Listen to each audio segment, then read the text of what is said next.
Hello, friends. This is Dave Hurwitz, executive editor at ClassicsToday.com, here with random reviews from the Overflow Room.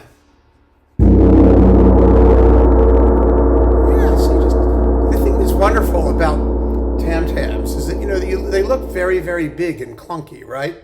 But the truth is, they're incredibly sensitive. I mean, you just touch them and stuff happens. You just very gently. I don't even have to use weight. I can just let it go. And look what happens.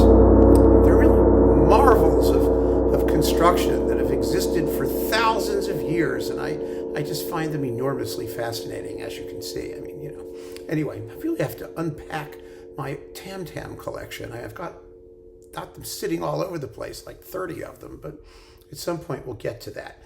In the meantime, we are working our way through the alphabet in reverse alphabetical order, and we're almost done with the SCHs. Oh my God, has that been a project, hasn't it? I mean, you've been with me, and we begin, this is a little bunch of SCHs. We only have about this many of them this time, because I try and group them as a maximum of 3 or 4 composers to a clump, unless there's a big clump, in which case it's a one composer feature. So here's a one composer disc, Martin Scherber.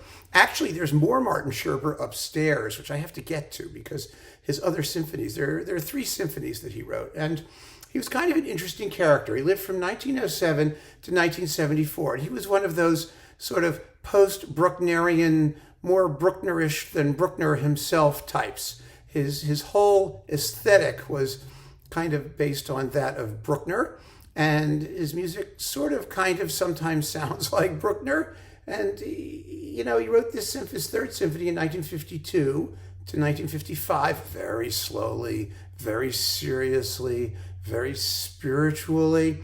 It's in like one big giant movement that's 53 minutes long. This is its world premiere recording with the Staatsphilharmonie Rhineland-Pfalz under Elmar Lamson on the Colenio label. Now, he was going to write a 4th symphony, apparently, but he was killed by a drunk driver. He got hit by a drunk driver, and that was that. So this is it, the 3rd symphony in Colenio. And it's interesting, if you're a Bruckner person, this might be a natural place to go for somebody who was sort of kind of like Bruckner, only more so, if you know what I mean. Nah, you got to listen to it. You got to hear it. But it's listenable. It's interesting stuff. So there's that. Then we're going to jump back a bazillion years to the baroque period, to 1586 to 1630, to Johann Hermann Schein. This is on Harmonium Mundi with the Ensemble Vocal Européen under Herreweghe, Philippe Herreweghe. This is the birth of German Baroque music with Israelis Brünnlein. Geistliche Madrigale zu 5 oder 6 Stimmen und Basso Continuo.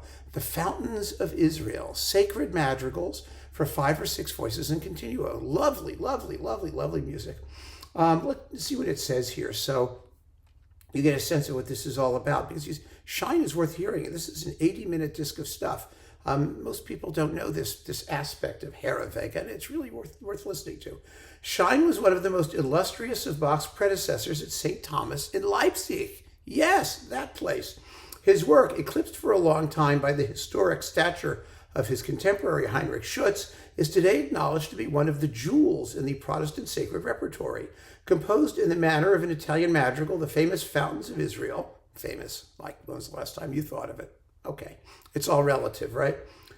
Famous Fountains of Israel brings to the text from the Old Testament an extraordinarily pertinent and varied musical vision.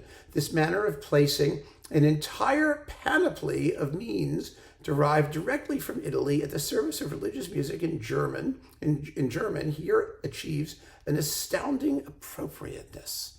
Okay, so the blurb doesn't necessarily make that much sense, but the music's gorgeous, and he's worth hearing if you can still find that. Good luck. Right? I mean, how am I going to do this? It's going to go this way, right? Scherber, Schein, right? Schein, Scherber. Yeah, do it that way. And Scheidt. All the ites. Samuel Scheidt. Now, this is Ludi Musici from Hamburg in 1621. Oh, my goodness. This is on Ovidis, I think. Yes, it's with Jordi Savall, Jordi Savall, and all these other people, Hesperian 20. And Ludi Musici is a collection of songs and dances. It's very proto-baroque from 1621, for sure. And it's it's pavans and galliards and allemands and courants and that stuff in various parts, and they're charming and fun to listen to. So there you go. So you have some more early stuff, and that goes there. And then, last but not least, oh wow, this is really cool. We've got, who do we have here? Scharwenka. Xaver Franz, actually, his first name was, but people don't know him as Xaver Scharwenka. Franz Xaver Scharwenka. Piano Concertos 1 and 2 with Laurence Jeanin Gros, piano with the Czech National Symphony under Paul Freeman on centaur. So that's kind of interesting. And I saved these because I saved Scharwenka. Then we've got Piano Concertos 2 and 3 with Setatanio and the Hanover NDR Radio Symphony Orchestra under Tadeusz Strugala on Hyperion. I like Scharwenka. His music is enjoyable. It was just, this is all part of that romantic piano concerto series on Hyperion, which hopefully goes on forever. This is volume 11, actually, with Stephen Huff, of all people, and the City of Birmingham Symphony under Lawrence Foster, Scharwenka's Piano Concerto number 4, and Emil von Zauer's Piano Concerto number 1.